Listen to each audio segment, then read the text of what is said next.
शमी का पौधा ऐसा होता है जो योनियों में, वृक्ष की योनि में अंतिम योनि पर लाकर रुक जाता है। कौन सा? शमी। इसलिए पंचदशमी पंच शनि पूजन की महत्वता होती है। क्यों कहा जाता है कि अगर कोई आपको ज्यादा परेशान कर रहा है, बहुत टेंशन दे रहा है, बहुत ज्यादा अगर वो इतना हताश हो गए कि आपने सोच लिया अब तो मर जाऊं तो अच्छा है, इसका नाम लिख जाऊं, ये सब चीज करने से अच्छा है पांच दशमी। दशमी जानते हो? पांच दशमी, कोई सी भी पांच दशमी आप चुन लीजिए, परंतु वो दशमी अमावस्या के पहले वाली नहीं होना चाहिए, वो पूर्णिमा के पहले वाली दशमी। पांच कोई सी भी दशमी पर शमी के वृक्ष के नीचे जाइए, घी का दीपक लगाइए, शुद्ध जल तांबे के पात्र में लेकर जाकर अर्पित करिए।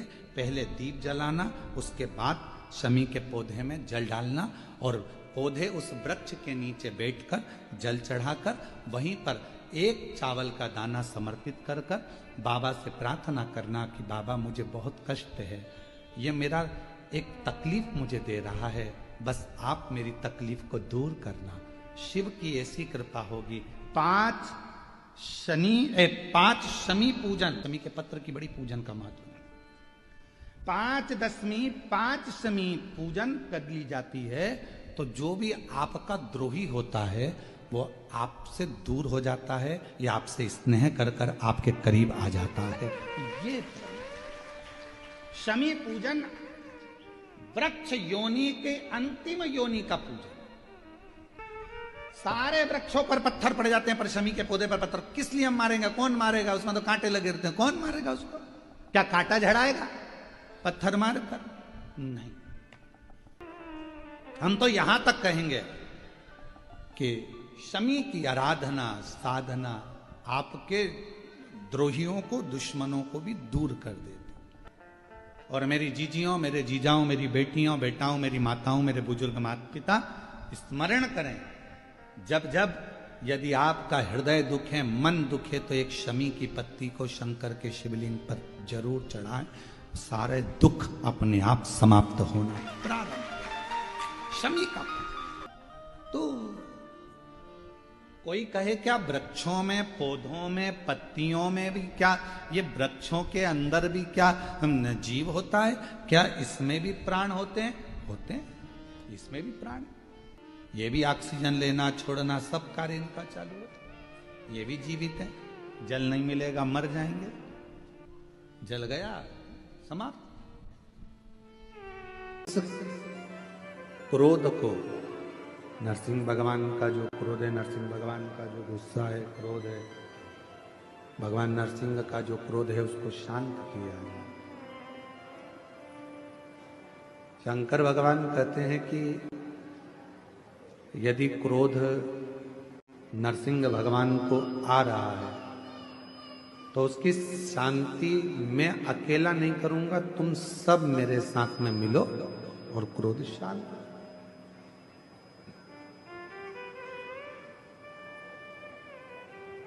मैं एक शरम्भ पक्षी का रूप रख लेता।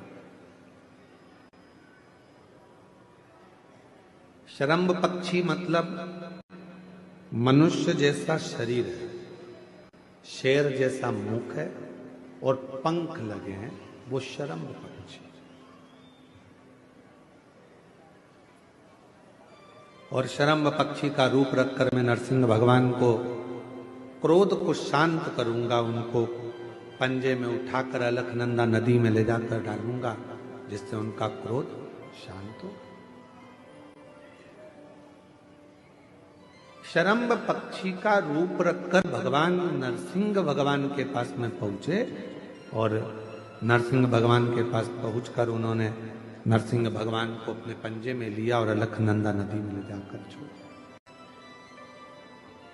कभी बद्रिकाश्रम आप लोग जाएंगे दर्शन करने के लिए, तो जब अलकनंदा नदी के पुल पर चढ़ेंगे तो ताप्त कुंड के ठीक नीचे की ओर एक नरसिंह शिला, उसका दर्शन मात्र कर लेने से व्यक्ति के जीवन में क्रोध की शांति,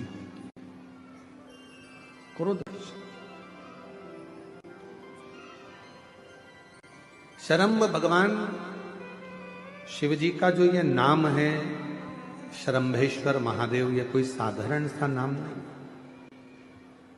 भगवान शंकर का ये जो नाम है ये क्रोध को शांत करता है। इसलिए जब जब अगर अपने भीतर अगर कहीं क्रोध उत्पन्न हो रहा है या अपने को लगता है कि अपन बहुत गुस्सा कर रहे हैं, एक बेलपत्र को अपने हाथ में रखकर शंभेश्वर महादेव का नाम लेकर अपने घर में जो शंकर का शिवलिंग है उसको यदि समर्पित कर देते हैं तो हमारा क्रोध उसी क्षण समाप्त हो जाता है, शांत हो जाता है। शंभेश्वर, ध्यान देना इस कथा पर। शिव के मंदिर में कभी भी जाओ, तुम्हारा बेटा कोई नीट का एग्जाम दे रहा है, कोई कंपटीशन एग्जाम दे रहा है, तुम्हारी बेटी कोई परीक्षा दे रही है, तुम्हारा बच्चा, बेटा बेटी, पति पत्नी कोई भी कोई एग्जाम में बैठने का प्रयास कर रहा है, पहले तो उससे कहो कि अपनी मेहनत 4 गुना कर, खूब पढ़, परिश्रम 4 गुना कर। और मान लो 5-6 बार दे चुका, 2-4 साल हो गए, 5 साल हो गए, तो फिर उससे कहो शंकर के मंदिर में 7 दुर्वा लेकर जाओ। कितनी दुर्वा?